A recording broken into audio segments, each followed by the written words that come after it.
Привет! Решила поговорить на такую тему, как эпистемологический анархизм. Эпистемологический анархизм – это релятивистская концепция, выдвинутая австрийским философом науки Полом Паулем Карлом Фейерабендом. Можете обратить на ролик на моем канале про Пола Пауля Карла Фейерабенда. Концепция предусматривает отсутствие каких-либо универсальных критериев истинности знания, а навязывание таких критериев государством или обществом рассматривает как препятствие для свободного развития науки. Идея функционирования науки по фиксированным правилам пагубна и вредна для самой науки. Каждый ученый волен развивать свои идеи, какими бы абсурдными или устаревшими они ни казались. А каждый из нас, в свою очередь, должен быть свободен в выборе, с какими из идей соглашаться и каких взглядов придерживаться. Использование термина «анархизм» в названии отражает методологический плюрализм концепции, поскольку отсутствует монополия на истину. Фейерабенд чувствовал, что наука начиналась как освободительное движение, но со временем она становилась все более догматичной и жесткой, и поэтому все больше становилась идеологией, и несмотря на свои успехи, наука начала приобретать некоторые угнетающие черты. И было невозможно придумать однозначный способ отличить науку от религии, магии или мифологии. Он чувствовал, что исключительное господство науки как средство управления обществом является авторитарным и необоснованным. Обнародование этой теории принесло Фейерабенду от его недоброжелателей титул «злейший враг науки».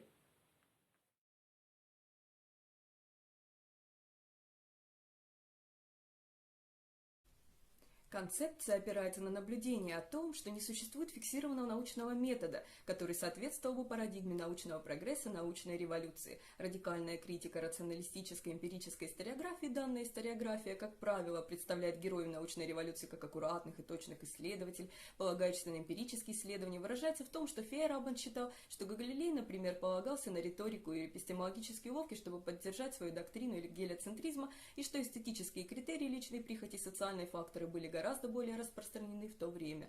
Было обнаружено, что научные законы, такие как законы, установленные аристотелевской, ньютоновской физикой, которые имели значимую позицию, оказались недостаточными для описания всей Вселенной. И позже, когда каждая теория была опровергнута, это иллюстрирует для эпистемологического анархиста, что научные теории не соответствуют истине, поскольку они частично являются культурными проявлениями и, следовательно, не объективны. Фейерабенд провел сравнение между одной научной парадигмой, торжествующей над другой или заменяющей ее, что это точно так же, как определенный миф, который адаптируется и усваивается новым торжествующим мифом-преемником сравнительной мифологии.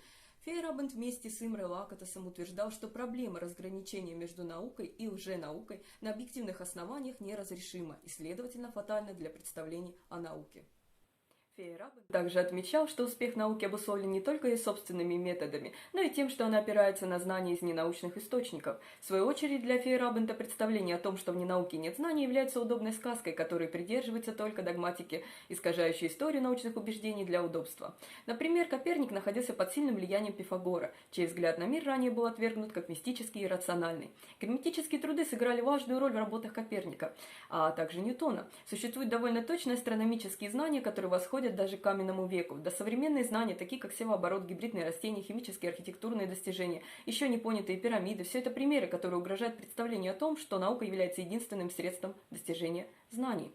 Фейерабенд также критиковал науку за то, что она не имеет доказательств для своих собственных философских принципов. «Мы должны осознать, что единой теории физического мира просто не существует», — сказал Фейерабенд. «У нас есть теории, которые работают в ограниченных областях, у нас есть чисто формальные попытки свести их в единую формулу, у нас есть множество необоснованных утверждений, например, утверждение, что вся химия может быть сведена к физике, а явления, которые не вписываются в принятые рамки, просто подавляются».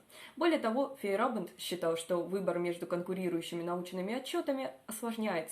Сторонники конкурирующих теорий используют разные термины, участвуют в разных языковых играх и таким образом разговаривают друг с другом. Для Фейерабенда это было еще одной причиной, почему представление о науке может быть исторически неточным.